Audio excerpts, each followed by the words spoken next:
Hello learners, in the previous video an effort was made to acquaint you with the basic concept of trigonometry and a problem was also discussed.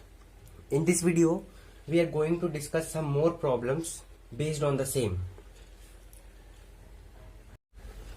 Now question number 1 is on the screen. Question number 1 says if sin theta is equals to 5/13 find all the t ratios. Now we have given sin theta and we have to find all the t ratios. T ratios means trigonometric ratios. हमने कल पढ़ा था कि 6 trigonometric ratios होती हैं, sine, cos, tan, cosecant, secant and cotangent. Okay, ये हमने पढ़ी थी कल. तो हमें वो सभी फाइंड करनी है.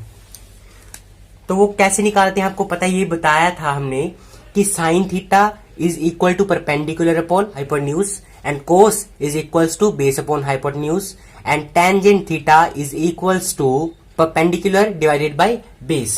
Okay, we have discussed these definitions, how each of the t ratio is defined. So now to solve this, what we have to do, we have to consider a right angle triangle first of all. So let us have a right angle triangle ABC, right angled at B, right angled at B. So इसका मतलब क्या है कि B vertex के ऊपर 90 degree का angle है. ठीक है, अब हमें दिया क्या हुआ है, this is given sine theta is equals to 5/13. अब आपको पता है कि sine theta is equals to perpendicular divided by hypotenuse. ये कल बताया था ना आपको, एक ट्रिक भी बताई थी आपको, पी पंडित बद्री प्रसाद हर हर बोले, है ना, पढ़ी होगी आपने और बहुत जगह सुनी भी होगी. ठीक है, तो sine theta is equal to perpendicular divided by hypotenuse. तो परपेंडिकुलर अब देखो यहां पे, और ये ही सेम वैल्यू किसके इक्वल दी हुई है, ये 5/13 के इक्वल दी हुई है. ठीक है, तो इसका मतलब क्या है कि परपेंडिकुलर और हाइपोटेन्यूज का रेशियो कितना है, 5/13 है. इसका मतलब हम कह सकते हैं कि परपेंडिकुलर जो है उसकी वैल्यू कितनी है, 5 इंटू एम, और हाइपोटेन्यूज की वैल्यू कितनी है, 13 इंटू एम. ठीक है, तो यहाँ पे m क्या है, ये कोई कांस्टेंट है. अच्छा, अब ये लगाए क्यों, हमें जरूरत क्यों पड़ी. अच्छा सुनो, तो ये जो 5/13 दिया हुआ है ना, ये सिंपल फ्रैक्शन है, मतलब इसको बिल्कुल छोटा कर दिया गया काट के.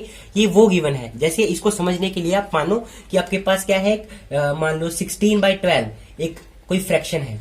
ठीक है, अब ये सिंपल नहीं है, क्यों, क्योंकि इसको काट के हम छोटा कर सकते हैं. कैसे, इसको 4 के टेबल में कट कर सकते हो आप. 4 4 जा 16 और 4 3 जा 12, तो कितना आ जाएगा, 4/3. अब ये सिंपलेस्ट फ्रैक्शन है.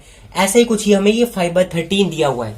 ठीक है, तो अगर आपसे अब इसको देख के कोई पूछे कि ये जो न्यूमरेटर है वो कितना था, क्या ये एग्जैक्टली 4 ही था, नहीं 4 तो नहीं था, ये 16 था एक्चुअली. इसका मतलब क्या है कि ऊपर वाला नंबर क्या था, 4 × 4 था.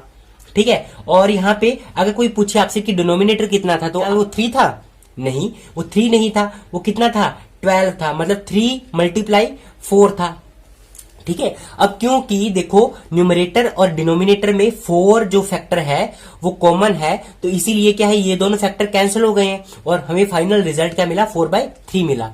तो इन शॉर्ट में कहना क्या चाह रहा हूं आपको कि जो सिंपल फ्रैक्शन दी होती है ना, उसमें अगर आपसे पूछे कि न्यूमरेटर कितना था, ठीक है, ओरिजिनल न्यूमरेटर कितना था, तो आप वही सेम नंबर नहीं बोल सकते, 5 नहीं बोल सकते, उसके साथ कुछ ना कुछ नंबर मल्टीप्लाई, कोई ना कोई फैक्टर मल्टीप्लाई में था जो न्यूमरेटर और डिनोमिनेटर के अंदर कॉमन होने के कारण कट गया वो. ठीक है, ओके, तो इसीलिए हम क्या करते हैं, अब हमें वो कॉमन फैक्टर पता तो है नहीं इस केस में भी कितना है, तो इसलिए हमने क्या लिख दिया, उसको m लिख दिया. ठीक है, 5m और 13m. क्लियर है. अब m की वैल्यू 1 हो सकती है, 2 हो सकती है, 3 हो सकती है, 4 हो सकती है, जितनी मर्जी वैल्यू हो सकती है m की वैल्यू. ठीक है, 0 नहीं हो सकती, बस नेगेटिव भी हो सकती है m की वैल्यू, कोई इश्यू नहीं है. ठीक है, तो m यहाँ पे कोई भी कांस्टेंट है, ये बात आपको ध्यान में रखनी है. आई होप हो गया होगा कि मैं क्या कन्वे करना चाह रहा हूं. ठीक है, सो अब हमारे पास क्या है, परपेंडिकुलर की वैल्यू आ चुकी है, हाइपोटेन्यूज की वैल्यू आ चुकी है.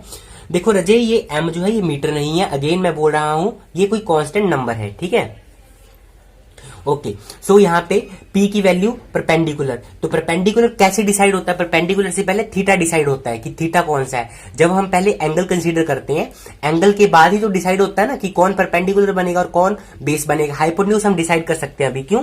क्योंकि hypotenuse is a side opposite to the right angle, ठीक है। तो ये राइट एंगल है, इसकी अपोजिट साइड कौन है? ये AC, तो ये हमारा हाइपो हो जाएगा। तो हाइपो की वैल्यू कितनी है? 13m। मैं हाइपो शॉर्ट में बोल रहा हूं, वैसे वो हाइपोटेन्यूज है, ठीक है। उसके बाद अब यहाँ पे थीटा हमें कंसीडर करना पड़ेगा। आप चाहे C को एंगल थीटा ले लो, चाहे आप A को एंगल थीटा लो। तो हम मान लेते हैं कि C जो है ये हमारा थीटा एंगल है, ये थीटा एंगल है। तो थीटा के अपोजिट क्या होता है? परपेंडिकुलर होता है, बताया था ना आपको कल। तो ये थीटा के अपोजिट क्या है हमारा? परपेंडिकुलर। और परपेंडिकुलर की वैल्यू कितनी है यहाँ पे? 5m। m यहाँ पे कांस्टेंट नंबर है, अगेन बता रहा हूं, ये मीटर नहीं है, ठीक है। उसके बाद अब हमें क्या करना है? सारी की सारी टी रेशोज निकालनी है। मतलब हमें क्या निकालना है? कोस कैलकुलेट करना है, कोस थीटा कैलकुलेट करना है। फिर हमें टेंजेंट थीटा भी कैलकुलेट करना है, ठीक है। और कोस थीटा आपको पता है क्या होता है? B/H, बताया था ना कल आपको। पंडित बद्री प्रसाद हर बोले, बहुत टाइम सुना होगा आपने, ठीक है। बहुत इजी है यार, कल वाली वीडियो के अंदर आपको बताया था ये, ठीक है। तो अब यहाँ पे साइन होता है, यहाँ पे कोस और यहाँ पे टैन, और इसके नीचे इनके रेसिप्रोकल होते हैं, कोसिकेंट, सीकेंट एंड कोटेंजेंट, ठीक है। शॉर्ट में इसको कोट बोल सकते हैं, कोई इशू नहीं है, आप जनरली बोल सकते हो जनरल लैंग्वेज में, ठीक है। उसके बाद अब देखो बेस हमें पता ही नहीं है। परपेंडिकुलर पता है, हाइपोटेन्यूज पता है और बेस नहीं पता है। जब तक हमें बेस पता नहीं होगा तब तक कोस नहीं निकलेगा। इसी तरह से टैन थीटा किसके इक्वल होता है? Perpendicular divided by base, okay. Perpendicular divided by base, तो परपेंडिकुलर अब कितना दिया हुआ है यहाँ पे? 5। बेस हमें नहीं पता फिर से, तो टैन थीटा भी नहीं निकल सकता इसीलिए, ठीक है। और टैन का फिर रेसिप्रोकल भी नहीं निकलेगा, क्योंकि उसमें भी परपेंडिकुलर और बेस इन्वॉल्व होते हैं। और इसी तरह से सीकेंट भी नहीं निकल पाएगा। हाँ, कोसिकेंट निकल जाएगा, क्योंकि कोसिकेंट किसके इक्वल होता है? Hypotenuse divided by perpendicular. तो कोसिकेंट तो हम निकाल सकते हैं, वो हम लिख देते हैं, cosecant theta is equals to hypotenuse divided by perpendicular. तो हाइपोटेन्यूज कितना है? 13 डिवाइडेड बाय परपेंडिकुलर कितना है? 5। तो ये तो हमारा 13m है, सॉरी 13m, और 5m है। तो m से m कैंसिल हो जाएगा, तो कितना आ जाएगा? 13/5, ठीक है। कोसिकेंट थीटा की वैल्यू हमारे पास आ गई 13/5। बट बाकी की जो 4 रेशियोज हैं, that is cos theta, tan theta, cotangent theta and secant theta, उनकी रेशियो भी निकालनी है, और उनके लिए हमें बेस निकालना पड़ेगा, ठीक है, बेस। तो कल आपको यह भी बताया गया था कि अगर राइट एंगल ट्राइंगल के अंदर 2 साइड्स गिवन हो और तीसरी साइड आपको निकालनी हो, तो उसके लिए आप पाइथागोरस थ्योरम अप्लाई कर सकते हो, ठीक है। So by Pythagoras theorem, Pythagoras theorem क्या कहता है? Hypotenuse square is equals to perpendicular square plus base square. Hypotenuse बोलो कितना है भाई? AC whole square is equals to perpendicular कौन सी साइड है? AB square plus base BC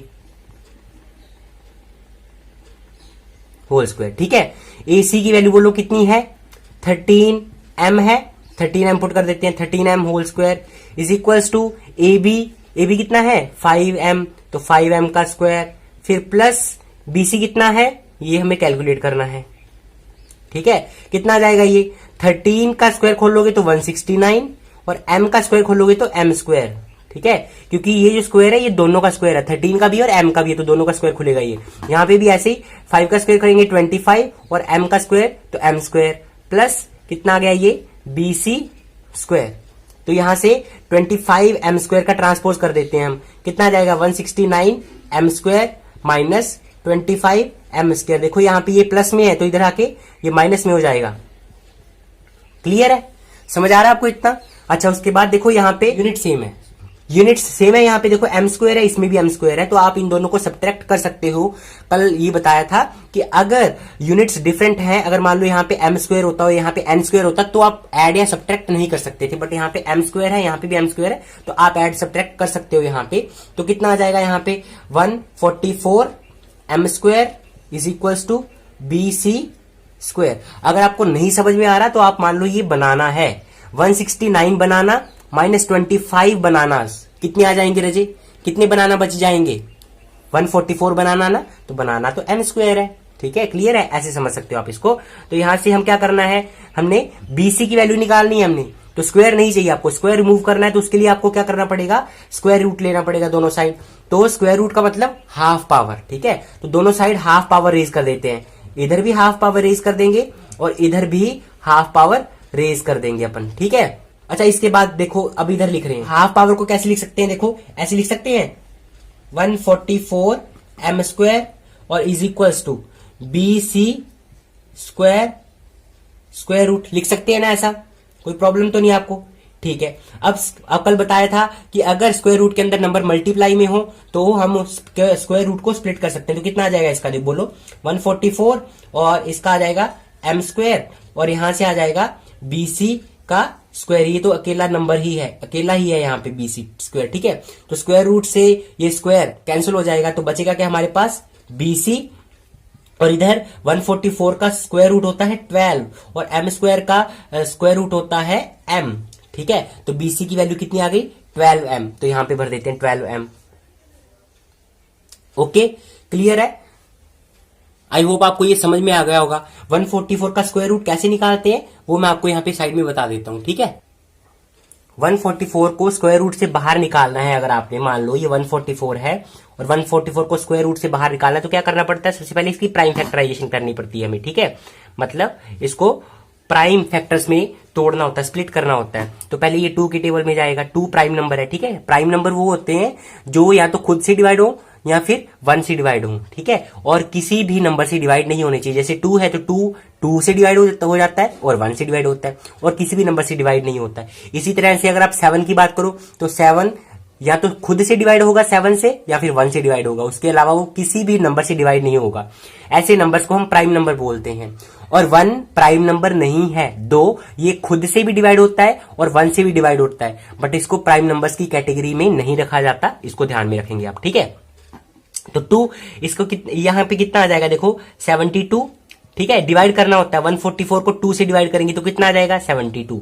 फिर 72 का प्राइम फैक्टर क्या है 2, मतलब ये ऐसा कौन सा प्राइम नंबर है जो इसको डिवाइड कर सकता है, वो 2 है। ठीक है, तो 72 यहां पे 72 को डिवाइड करेंगे 2 से तो कितना आ जाएगा 36। फिर से ये कौन से प्राइम नंबर से डिवाइड हो जाता है 2, प्राइम नंबर सबसे छोटा होना चाहिए। ठीक है, उसके बाद 18 आ जाएगा। अब फिर से ये 2 से डिवाइड हो जाएगा तो कितना आ जाएगा यहाँ पे 9 आ जाएगा। अब ये क्या 2 से डिवाइड हो सकता है, नहीं हो सकता, तो हम अगले प्राइम नंबर पे चेक करेंगे। अगला प्राइम नंबर कौन सा है 2 के आगे अगला प्राइम नंबर कौन है 3, तो 3 की टेबल पे जा रहा है, ये कितने पे जा रहा है 3 पे। फिर ये 3 खुद एक प्राइम नंबर है तो ये खुद की टेबल पे जाएगा 3 पे, तो यहाँ पे 1 आ गया। अब देखो ये 144 है तो इसको आप कैसे लिख सकते हो, ऐसे 2 multiply 2 multiply 2 multiply 2 multiply 3 multiply 3। ठीक है, फर्दर सेम इंफॉर्मेशन को हम इस तरह भी लिख सकते हैं। देखो अगर आप इनको वापस मल्टीप्लाई करोगे ना तो वापस 144 बन जाएगा। ठीक है, उसके बाद अब देखो 2 की पावर 2 यहां पे है, 2 की पावर 2 यहां पे है, देखो 2 की पावर 2 यहां पे है, 2 की पावर 2 यहां पे है और मल्टीप्लाई 3 रेज टू 2 इधर भी है। उसके बाद अब ये बताया था आपको कि स्क्वायर रूट में अगर नंबर मल्टीप्लाई में हो तो स्क्वायर रूट को स्प्लिट कर सकते हैं, तो स्क्वायर रूट को अलग अलग कर देते हैं। 2 raise to 2 multiply 2 raise to 2 और मल्टीप्लाई 3 रेज टू 2। क्लियर आपको इतना। अब स्क्वायर रूट से ये स्क्वायर जो है कैंसिल हो जाएगा, बचेगा क्या हमारे पास 2 और यहां से कितना आएगा 2 और यहां से कितना आएगा 3। ठीक है, क्योंकि स्क्वायर रूट का मतलब हाफ पावर होती है, पिछली वीडियोस के अंदर बताया था। ठीक है, अगर आपने देखी होंगी तो कितना आ जाएगा 2 इंटू 2 4 और 4 3 जा 12, तो 12 आ गया इस तरह से। तो इसका मतलब square root of 144 will be 12। Clear है, इसीलिए 12 में आया था। आई होप आपको ये समझ लग गया होगा। ओके, अच्छा आप सोच रहे होंगे कि ये सब कुछ इतने डिटेल में ऐसे क्यों बताया जा रहा है, तो ऐसा मैंने ऑब्जर्व किया है अपने एक्सपीरियंस से कि बहुत सारे जो बच्चे होते हैं वो ऐसे होते हैं जिनको बेसिक्स में बहुत ज्यादा प्रॉब्लम होती है। ठीक है, जिनको फैक्टर का मतलब नहीं पता होता है, जिनको स्क्वायर रूट से बाहर निकालना नहीं आता है। ठीक है, और जिनको ये रेशियो का पता नहीं होता है, स्क्वायर रूट किस तरह काम करता है इस चीज का नहीं पता होता है, लॉजिक पता नहीं होता है उनको, तो इसीलिए फिर मैथ उनको टफ लगता है। ठीक है, तो मेरी ये कोशिश है कि सभी के अंदर एक ऐसी अंडरस्टैंडिंग क्रिएट करी जाए ताकि उनके बेसिक्स पे थोड़ा सा काम हो सके और वो थोड़ा सा इंटरेस्ट लेना इसमें शुरू कर दें। तो इसलिए ये थोड़ा डिटेल में बताया जाता है आपको। ओके, अगर आपको ये सब कुछ पता है तो आप स्किप कर सकते हो। तो चलो, ये सब बातें तो होती रहेंगी, बट अब यहाँ पे हमारे पास क्या है, बेस आ चुका है 12। तो अब हमें परपेंडिकुलर पता है, हाइपोटेन्यूज भी पता लग गया, बेस भी हमें पता लग गया कितना है 12। तो बेस को मैं बी डैश से दिखा रहा हूं अब यहाँ पे, ठीक है। बस फिर वैल्यूज रिप्लेस कर देते हैं यहाँ पे। Cos theta is equal to base upon hypotenuse. Base बोल लो कितना है 12m, और हाइपोटेन्यूज कितना है बोल लो, सॉरी 13m। m से m कैंसिल हो जाएगा, बचेगा क्या हमारे पास 12/13। उसी तरह से tan थीटा किसके इक्वल है, परपेंडिकुलर अपॉन बेस। परपेंडिकुलर बोलो कितना है 5m, और बेस कितना है 12m। बस m से m कैंसिल हो जाएगा, बचेगा कितना 5/12। और कोसिकेंट हमने पहले फाइंड कर लिया था। क्यों? क्योंकि हमें पता है कि कोसिकेंट जो है ये साइन का रेसिप्रोकल होता है, साइन थीटा का रेसिप्रोकल होता है। मतलब साइन थीटा का अपोजिट कर दो, उल्टा कर दो। मतलब क्या है, जो न्यूमरेटर है उसको डिनोमिनेटर बनाओ और जो डिनोमिनेटर है उसको न्यूमरेटर बना दो, ठीक है। यही तो हो रहा है। देखो 13 वहां पे नीचे था, अब ऊपर आ गया है। वहां पे 5 ऊपर था, वहां पे नीचे, यहां नीचे आ गया, ठीक है।